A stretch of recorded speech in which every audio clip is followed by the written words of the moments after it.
कि 2 करोड़ रुपए लिया करते थे हर महीने। सुकमा का कांग्रेस भवन भी घोटाले के पैसे से बना है, हरीश लखमा का घर भी घोटाले के पैसे से बना है। ये ईडी का स्टेटमेंट है वकील की तरफ से, क्या कहेंगे आप? देखिए, बयान तो कुछ भी दिए जा सकते हैं। एक्चुअल में क्या है, ईडी की जो कार्रवाइयां हैं वो इतनी शंका के दायरे में, इतने शक के दायरे में आ जाता है कि साफ साफ समझ में आता है कि केंद्र सरकार के इशारे पर वो उनके तोते के रूप में काम कर रहे हैं और केंद्र में बैठे अपनी आकाओं के इशारे पर कांग्रेस पार्टी को बदनाम करने के लिए इस तरह की दुर्भावनापूर्वक कार्रवाई कर रहे हैं। देखिए, गरीब सीधा साधा आदिवासी नेता है, 6 बार का विधायक है, आज तक उसके ऊपर कभी कोई भ्रष्टाचार के राजीव जी मुस्कुरा रहे हैं वही चुपचाप जी। अभी तक कोई आरोप लगे नहीं और उसके पास सिर्फ 6 एकड़ जमीन है। आज तक 6 बार का विधायक और सिर्फ 6 एकड़ जमीन, गरीब आदिवासी आदमी।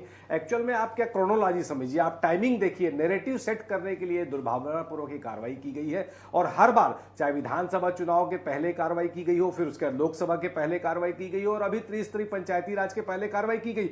एक्चुअल में मैं बता रहा हूं कि ये लोग नैरेटिव सेट करते हैं और ये लोग प्रोफेशनल तरीके से राजनीति करने वाली पार्टी है। इनके 7 स्टार स्टाइल के भवन देख के समझ में आ जाता है कि हर चीज को ये प्रोफेशनल तरीके से करते हैं और बहुत लंबी टाइमिंग के साथ ये काम करते हैं। एक्चुअल में जब आपको पता होगा, विधानसभा चुनाव के पहले पूरे देश में छत्तीसगढ़ ही एक ऐसा राज्य था जहां पर यह माना जा रहा था कि कांग्रेस की सरकार निश्चित तौर पे बनेगी। सारे मीडिया घराने, सारे सर्वे सब ये कह रहे थे कि यहां बनेंगे। उसके बाद राहुल जी यहां पर छत्तीसगढ़ में आए और लेमरू प्रोजेक्ट को लेकर राहुल जी का एक कड़ा बयान आया था।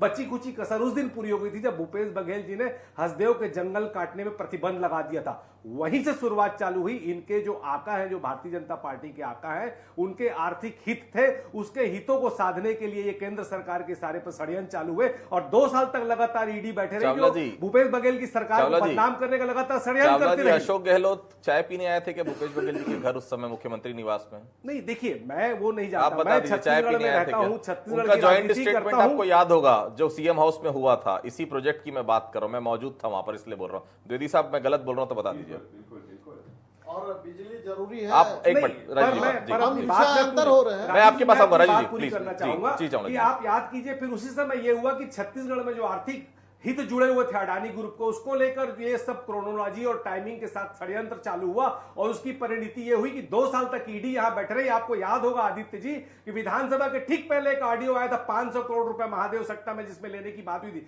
जिसका वो बयान था, उसका आज तक का पता नहीं, कोई गिरफ्तारी नहीं हुई। चुनाव में बदनाम किया गया पार्टी को। उसके बाद जब परिणाम भारतीय जनता पार्टी के पक्ष में आ गए, 4 महीने तक शांति रही ईडी की। उसके बाद ठीक लोकसभा के 1 महीने पहले फिर ये षड्यंत्र चालू हुआ, कोल घोटाला, शराब घोटाला। उसके बाद अभी नगरीय निकाय चुनाव है और सुकमा जिले में आज तक कभी भी आजादी के बाद से भारतीय जनता पार्टी जीती नहीं, ना विधानसभा, ना जिला पंचायत, ना जनपद चुनाव। तो ये जो टाइमिंग है ये सिर्फ इसीलिए है कि पार्टी को बदनाम किया जाए और सुकमा जिले में ये कब्जा किया जाए, इसलिए दुर्भावनापूर्वक की कार्रवाई की।